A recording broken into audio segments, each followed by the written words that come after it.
The Flushing girl from Flushing, the nanny named Fran. Oh, Mr. Sheffield. Miss Fine.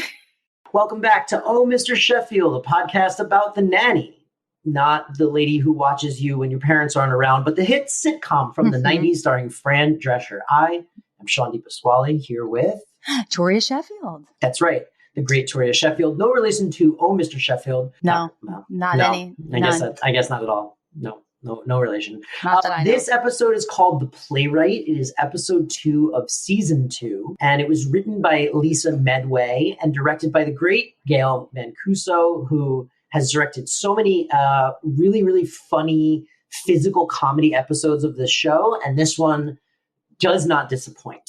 This is another fantastic episode. It's got some great physical comedy. The big guest star of the episode, to my mind, is the always incredible Richard Kind. If you don't know who Richard Kind is, you do. You just have to look at a picture of him and hear his voice. You've definitely seen him in something. He's always funny. Always incredible performer. Like Larry David's cousin on Curb. He's always in things. And this is the episode, by the way, where Fran kind of gets forced into going on a date with a guy she knew in high school. And I have this note at the top that says, I flagged so many good lines in this episode. Like when we get to our favorite line, this is going to take us forever to get through. Yeah, there's so many good lines in this episode. This episode was also about nerds. Like at its core, this episode was about nerds and the way we treat nerds. And that's juxtaposed in, we get another Brighton B plot. And so the Brighton B plot is that this cute, nerdy science girl wants to take Brighton to a school dance. She wants Brighton to ask her to the school dance. And I'm going to say, I think we can just both agree in terms of Brighton B plots, this was a huge level up from last week's Brighton's dick size B plot. This one actually was, pushing some character development further, a little bit of a heart, a little bit of a payoff. So well done. Yeah, with the Brighton stuff. But the B plot is this very geeky girl who it seems like Brighton has been friends with for years. We've established kind of has a crush on him and hopes that he'll ask her to this dance. Yeah. And in fact, that's really a big part of the episode, actually, because the whole thing starts off with, Brighton and this girl are sitting in the living room and they're talking about their science project. And she basically is like, so Brighton, do you have any plans for the dance? And he's like, I got some, some coals in the, what is it? I have some irons in the fire. Irons in the fire. Yeah. Yeah. And he's like, what about you? And she's like, oh, no, not really. I'll probably just, go, but stand against the wall with the other wallflowers. And he's like, oh, good. Like, as long as you've got, sounds like you've got a plan too. Like, not to be mean or rude. I think he just doesn't get what she's getting at. Yeah. Although when she gets up to go take her allergy medicine or something, she leaves the room. Fran literally throws a pencil at him or something because she's so frustrated, eavesdropping on their conversation. And he actually instantly goes, he's like, what? He's like, I'm not taking her to the dance, Fran. That's a good point. So he does know. He's just trying to. Yeah. That's a good point. Yeah, he's being willfully ignorant because he doesn't want to take her. He's like, all my friends would tease me. And so she, we start off this dynamic where Fran is sort of, trying to encourage him to take her and do this sort of almost compassionate thing. And she keeps saying things like, girls at that age are very sensitive and, what you do to what you say to them can really affect them for life. And she's trying to be this mature influence on this, 12-year-old boy. And then did you notice that when we cut to her picking him up from school in the next scene, though, we have this gross moment again where he sexualizes her, which I hate that. Basically, Brighton is hanging out by the lockers with some of his friends, and Fran shows up and is like, Brighton, I'm here to take you home. And literally the other boys are they're like, oh, well done, Sheffield. And he's like, oh, please, she's my nanny, but she still wants me. It's so weird. Ew, just quit it. Come on. Yeah. But then, sorry. So I forgot to mention that in the previous scene, after Fran sort of, tries to encourage Brighton to ask this girl out, I'm totally blanking on her name. Brooks? Is her name Brooke? Brooke. Okay. Yeah. Brighton goes, he's like, well, if I ask her out, she'll probably definitely make sure we get an A on our science project. So then he runs out of the room to ask her out. So he has actually asked her to this dance. Yes. So then though, when we are back at school with this group of boys, they're like, Fran shows up and then Brooke shows up and she says something to Brighton like, oh, hey, my dad just wants to know if he should give us a ride to the dance on Friday. And literally all of Brighton's friends look at him and they're like, clearly kind of like, ew, what? Brighton does this horrible thing where he looks at Brooke in the face and goes I don't know what you're smoking. Basically being like, I never asked you. That never happened. And she runs off really upset. And Fran sees the whole thing as well. And I thought that was a terrible thing to do. And Fran is very, very disappointed. Yeah, Fran's horrified, as she should be, because it's a really mean thing to do. He's a real dick, Brighton. It was terrible. Yeah. Funny because I feel like at this age, I would have just been happy to have someone to take to the dance. I don't think I was where Brighton was as far as worrying about being cool to the guys. I think I would have just been more like, oh, cool, someone wants to go to a dance with me. Yeah, well, I think that just speaks to his social circle, and then we cut to Fran and Brighton in the cab going home and Fran is just berating him. And she's like, that was a terrible thing. She's at a very impressionable age. This is going to stick with her whole life. And, Brighton literally goes, well, what's done is done. There's nothing I can do. And she literally goes, it's never too late to right a wrong you did to another human. Yeah. At which case the cab driver speaks up and it's like, really? You huge hypocrite. Yeah. And it's Richard Kind. And at first Fran doesn't recognize him and is sort of like, okay, rude. We're having a conversation. And then he says a few more things like that. And she realizes she looks at the, driver ID and she's like, Jeffrey Needleman. And she's like, oh my God. And it's established that their cab driver is this really nerdy guy that she had gone to school with, who had clearly been head over heels for her and who she never went on a date with and never was that nice to. And in fact, he says something where he's like, I can't believe you stood me up. You had said we'd go out that Sunday. And she's like, I said someday, Jeffrey. And literally, Brighton is watching this whole exchange with his arms across his chest, smugly. And he's like, Fran, I thought that it's never too late to wrong a right that you did to another human. And she's basically shamed into taking her own advice. And so she says she will go on a date with Jeffrey Needleman.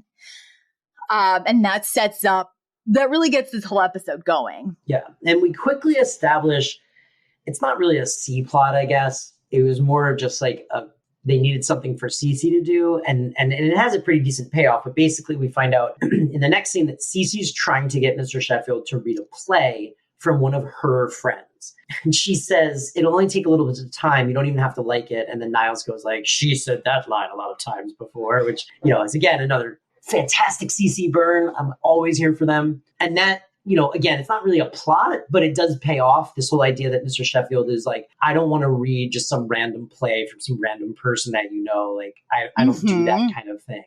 Yes, he even sort of, makes it a platform. He doesn't do it, and I think it's noteworthy because Cece's his producing partner, isn't she? Yeah.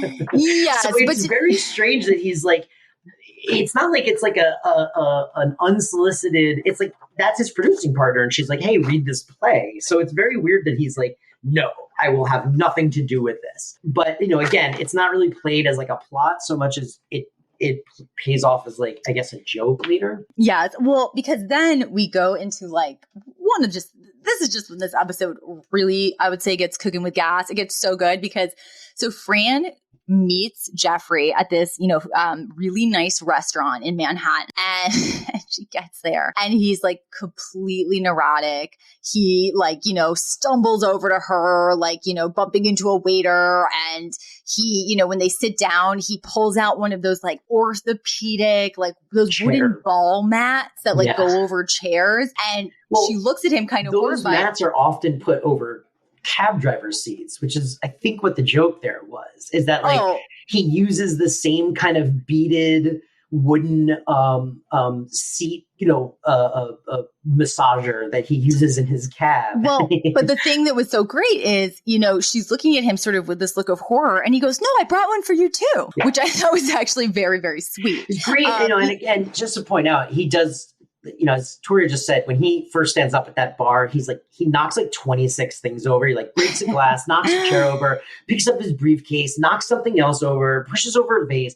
And again, this is always a consistent thing in Gail Mancuso's episodes, is like really great physical comedy. She never lets me down. I love it. I want to talk to Gail Mancuso so badly about directing these episodes. So it was great. And so they're on this date and, again, he's like just so over the top neurotic. And he's like, "Oh, Fran, I brought you this gift." And she's like, "Oh, Jeffrey, you didn't have to."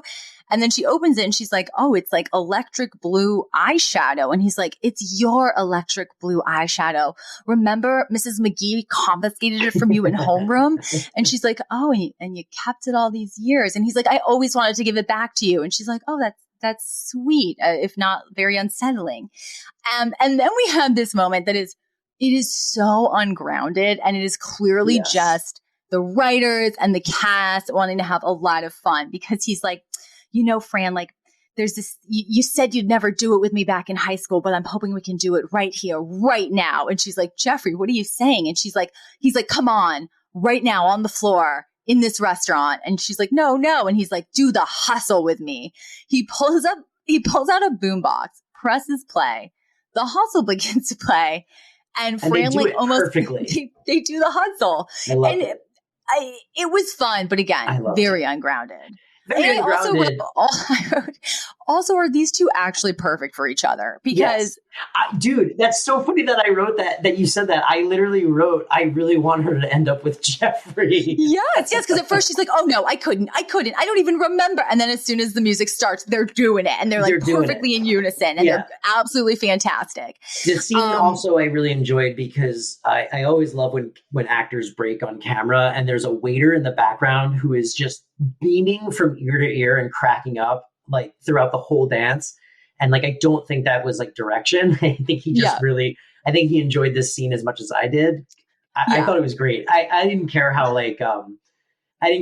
forced into the episode it was. It was really cute. And I love when people dance. And I'm sure that the studio audience was going crazy for this. I'm sure they were. And then though, plus when you've seen Richard Kind do the hustle, now you have, Now I have. Yep. That's true.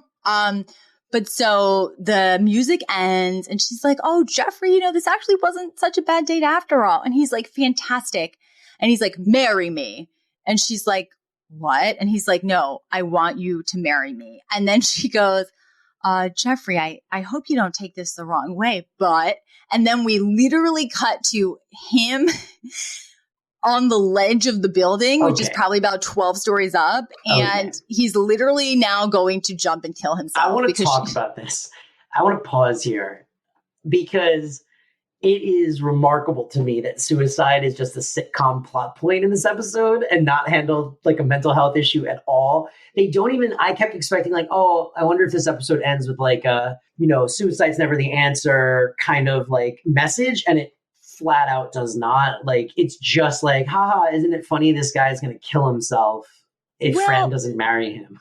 This is almost what I'll say, though. You almost never get the impression that he's authentically wants to do it. He's just using it as a tactic to pressure Fran. I mean, I don't know. You're right. It shouldn't, it wouldn't be done this way now. We shouldn't make light of it. But especially in light of some stuff that happens a little later, you definitely get the sense that he's not that serious about this huge dramatic tantrum. I'm just going to say, just don't throw it out there. If you are depressed and you do want to hurt yourself, you should call the National Suicide Prevention Hotline, which is 1-800-273-8255.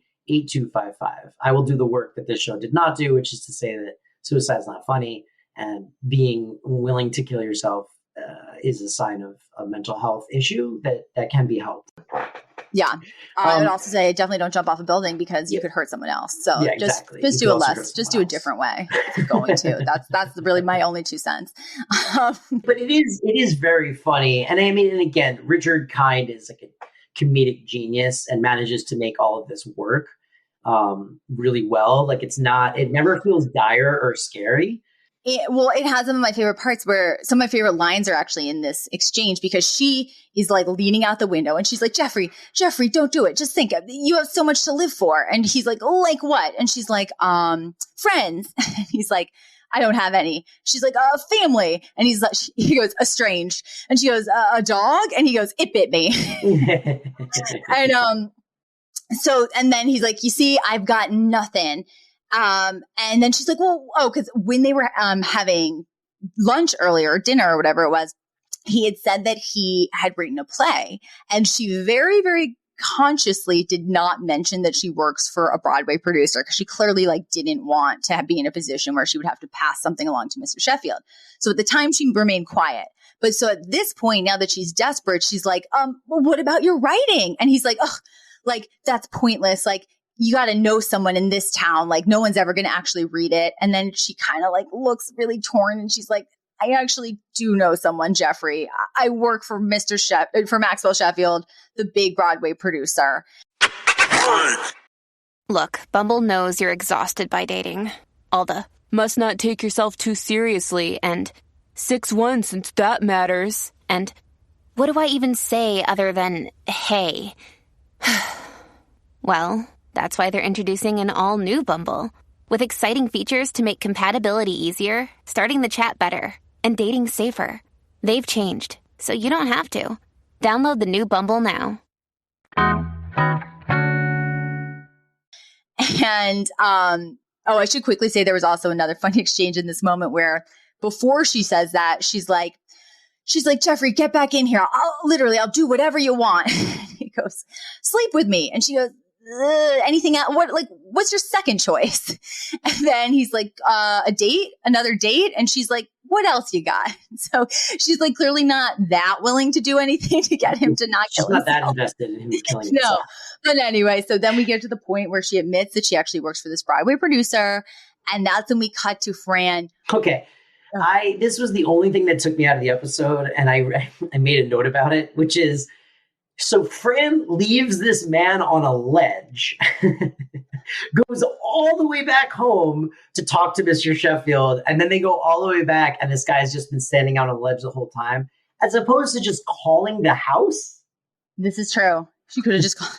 Oh wait, no, wasn't. Remember, she says specifically, Cece, Cece's on the business line, and right. Fran specifically says, why didn't you take my call? I was calling. And Cece says something like, oh, well, the last time it was because you wanted us to tape like The Young and the Restless or something. So this is why Fran had to run on foot, because she has cried wolf too many times calling the home with an emergency. Sure. So even the show recognized that this was an insane thing to happen.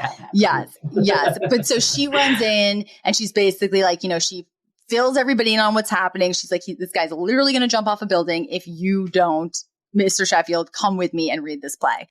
And then they go running out. And the next scene is actually, this is why I loved this. I think this is maybe why also while you're right, they, shows should never make light of something like suicide. It's so clear that he is not serious about this, because we're back at the restaurant. He's out on the ledge eating soup. Yes. While Mr. Sheffield is reading his play, and he's like literally leaning in going, you're not laughing. And then Mr. Sheffield's like, ha, ha, ha, ha. And he's like, oh, what part are you laughing at? It's just like so pathetic. And then literally he gives the bowl to Fran and he's like, you got anything for dessert? So, but it ends with, Mr. Sheffield finishes the play and he's actually like, this play is actually fantastic. Like, I want to option it. And Fran's like, oh, you don't have to you don't have to overplay it that much. And he's like, no, seriously, I love this play. At which point Richard Kind cheers, and he cheers so emphatically that he ends up falling backwards and falling off the building anyway. But he lands in a huge pile of trash, which we don't see. We just see Mr. Sheffield and Fran reacting to this. And, Mr. Sheffield's literally like, oh my God, like he was saved by that huge pile of trash. And Fran goes, thank God we live in New York City. And like, that's how that gets resolved. I thought you would also appreciate it how while Mr. Sheffield is reading it and, Richard Kind is like, nervously leaning in the window waiting for a reaction, Fran goes, why do you care what he thinks? He passed on cats. I love that. I wrote that line down and I said it made me respect him more as a producer. Yes. And then cats is garbage. It's so weird. It's such a weird thing. We get that little plot tied up, and then we go back to the house, and it's the night of the school dance, and Brighton has ultimately done the right thing, and he re-invited Brooke to the dance. And then we get some instant karma because, at first he's like very like ho-hum about it and like, oh, I don't really want to be doing this. But the doorbell rings, and lo and behold, she's had a She's All That makeover or a glow up. At which point she walks in and the audience whistles as the small child walks through the door wearing what is essentially just like a normal dress. Like there was nothing like sexualized about her at all, but we still get like that like teeny daughter on Married with Children walks in the room and everyone goes like, woo! Yeah. She's a 12-year-old girl. She's 12 years old. And she's again not even like she just looks like nice. Well, no, because she's definitely. I think it was she was just too old for her age. I would say. I think for 12? She was. Yeah, I don't think she was necessarily in the most age appropriate ensemble. But of course, Brighton's like hubba, and Fran sort of was like, "Hey, you did the right thing, and God smiled on you." And then she listens into Mr. Sheffield, and she goes, "God, Maybelline, and half a box of tissues." Implying that this little 12-year-old girl stuffed her bra? Yeah. Okay, and then that's the end. And then the credits roll with the cast doing the hustle together. That's it. That's it. And to end this episode, Tori and I are about to do the hustle. So get ready, everybody. Yeah. Okay. Play the music. And we are doing it alone in our own homes. And no one can see it. And we're done. It was great. Done. Wow. What a good time. What a good time. Well, I'm also assuming that the segment song is already played, so I'll just keep going with our favorite lines. Why? We didn't even say segments. And now, segments. So, segments. Yeah, no, I think we should move on to segments. We can move on to our segments. And now, segments. Segments with Shawn and Toria. Okay, that's true. Now it's played. Okay. I had a bunch of favorite lines. One of mine is when Brighton is talking about his science project and he was like, hey, did you know that coal turns into diamonds? And Fran goes, oh, that's not true. Val and I spent an entire summer trying to squeeze coal into diamond. You basically find out that she and Val had spent all summer once trying to turn coal into earrings by squeezing it between their fists. I thought that was really funny. I also loved there was a exchange in the cab when she realizes that it's Jeffrey from high school. And she goes, oh, Jeffrey, what have you been doing since high school? And he goes, shock therapy. And I'll do one more. Yeah, what was yours? Go ahead. One more. It's just when Fran she so desperately wants to get out of her date with Jeffrey on Saturday that she's willing to work an extra day on her day off. And Mr. Sheffield says something like, oh, Miss Fine, what are you doing here? I thought it's your day off. And she goes, I decided I'd work an extra day to make up for that Jewish holiday I made up. And he goes, mean there's no matzah day? Love that line. I have that. That was one of mine that I wrote down. I also had, Fran is trying to come up with excuses to not go on a date with Jeffrey. And at one point she says, she doesn't feel good. And she goes, Niles, do I sound like I'm coming down with a cold? And he goes, all the time, Miss Fine. Yes. Which I really liked. And then also Jeffrey is threatening to jump out the window. And Fran, he finishes eating and then he asks if there's any dessert. And Fran is like, yeah, do you want a sweet? And he goes, no, I got to watch my weight. And she goes, why? What's the matter? Are you afraid you're going to make a bigger hole? Which is so dark. It's like, no one cares that this man's going to die. It upset me. Made me sad. I was less concerned. You're a monster. It made me sad. I think because he was clearly so still egotistical and like still rooted in the actual, like he was clearly not that depressed. He was just acting out. Like, I mean, was he though? Because it sounds like when she starts going through all the things he has to live for, he really doesn't. And like, is this not just like a manifestation of his depression? I don't buy him as a depressed man. I buy him as a yes, because everyone presents depression the same way. No. He's an emotion. This is why I honestly didn't care. He's an emotionally manipulative man. He's not the good guy. He's basically like, oh, you're not going to say yes to going out with me or having sex with me. I'm going to kill myself. I'm like, that's true. No, I'm like, you're actually a huge asshole. It's true. So you were glad when he fell and then disappointed when he didn't die.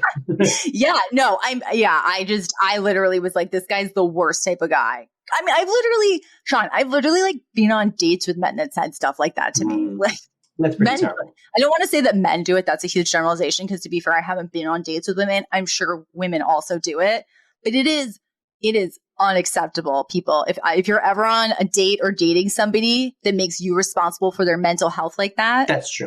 You get out of there. Yeah, no, that's very true. It is not okay to, tell someone like, if you break up with me, I'll kill myself. Because it's like, well, they're not responsible for you killing yourself in that situation. You are, Yes. But again, if you feel that way, like, I don't think, like, yes, it's emotional manipulation and the person that it's being told to has no obligation to do the thing you're demanding they do. But also like that comes from a place of like a serious mental health issue. And like, if you're really feeling like if someone leaves you, you need to take your own life, that's also a problem. I mean, that is a problem. As manipulative as it is, it's a problem. That's fair. That's fine, I guess. Sure. So Yiddish? Yiddish. The Yiddish word is suicide. The Yiddish word is actually okay. So there was no Yiddish in this episode. So I just thought nebbish would be a good word to look up. And this is what was shocking to me. I always thought that nebbish was an adjective, as in like he's a nebbish guy. Nebbish is technically a noun, and it is a pitiful, hapless, or ineffective person. Yes, he's a nebbish. He is a nebbish. Yeah. Classically, sort of back when Woody Allen was an actually respected filmmaker and not a monster, known as the monster that he is, he would have been like the iconic nebbish. Correct. And it actually this word has been a part of English slang since the late 1800s, which I thought was really interesting. Yeah. So nanny trivia, this is really apropos of nothing, but just tie into some things that we do talk about sometimes. Fran Drescher appeared in 2 episodes of Who's the Boss, but like 7 years before The Nanny. And you can even find a clip of one of these episodes online where you can see Fran Drescher in Who's the Boss, which is like the ultimate meta crossover, since so many people on IMDb keep constantly, claiming that The Nanny is a Who's the Boss ripoff. It's funny that you bring that up because I have an update on my end on the IMDb trivia wars that happen sometimes on this show. And this week, I bring you a submission from a person who I guess is adding trivia to The Nanny, but also hates The Nanny. And this person wrote, this is the only trivia on IMDb for this episode. And this person wrote, quote, "The entire premise stolen by serial plagiarists Dresser and Jacobson from the sitcom It's a Living, where a man threatens to jump off a restaurant window in 1986 unless he can act a scene from the play Serrano." And again, I just need to point out, like, I don't think that you can call the writers of this show plagiarists any more than you can call the writers of any sitcom plagiarists, because what they're really doing is playing with tropes. They're not stealing directly from these shows. I just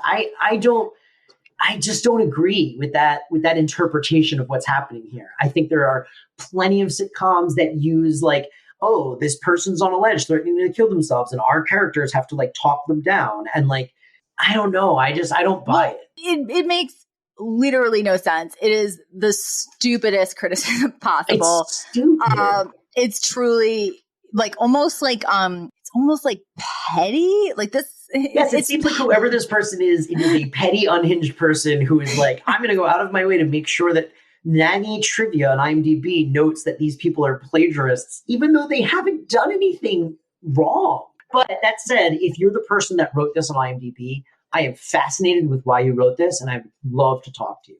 Oh, one thing that I'll say, just to talk about that little bit of Nanny Trivia again that Fran was on, Who's the Boss.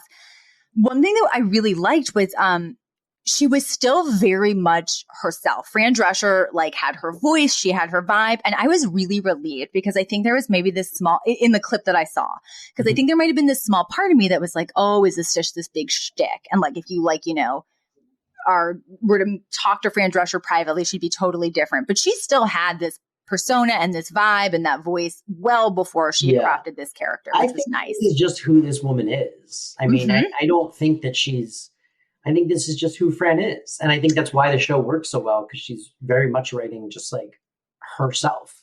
Yeah. And then for the Fran or the CC, I don't know about you, but I'm not only the Fran, I'm so the Fran that I would have ended up marrying this man out of guilt. That all would have worked on me. Yeah, I don't go for emotional manipulation, really. I tend to push back at that pretty hard. So I don't think I would have fallen for this. I think I would have honestly called the authorities and then just been like, this man needs help and I have nothing to do with it. You know what I mean? I feel like it's not like that, because as you said, he is emotionally manipulative, even though he needs help.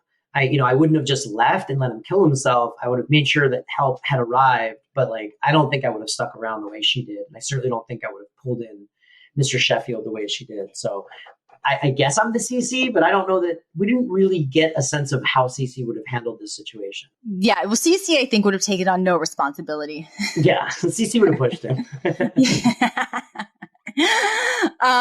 Okay, and I think that is an episode. Yeah, that is a great episode. Honestly, a much stronger entry than the first one of season 2. And I'm excited to see where the season goes from here. I would have been happy if they had brought Richard Kind on as a series regular, honestly. Same. I love Richard Kind. If he had just gotten to move into the house as just a nebbish,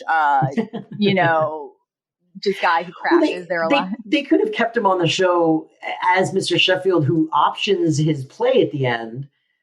They could have kept him on the show and developing this play with Mr. Sheffield and had this character appear throughout. Because Richard Kind is always great, but he was destined for bigger things, obviously. Yeah, that's true. If you're enjoying the show, please like and subscribe and share it with friends. If you want to join in on the online conversation, you can search Oh, Mr. Sheffield Podcast on Facebook. We've got a little Facebook page. No, isn't it Oh, Mr. Sheffield Pod? It's just, if you look up Oh, Mr. Sheffield Pod or podcast, it's going to show up because there's only one of them on all of Facebook. Okay. And then on Instagram and Twitter, we're Oh, Mr. Chef Pod, 2 Fs, Oh, Mr. Chef Pod. You can find me on Twitter at Shawn Wrights. And Toria, where can people find you online? Instagram, Toria Sheffy, 2 Fs. Yeah. Toria is all about the gram. I'm all about the gram. That's right. All about those likes. Yeah, she needs those likes. That's how she fuels her self-worth. Yeah. All about those. All about those dance videos and the TikTok. So all right. And I think that's an episode. So we'll see you in a week for more nanny goodness. All right. Goodbye. Bye, everybody. The Flushing Girl from Flushing, the nanny named Fran. Oh, Mr. Sheffield. Miss Fine.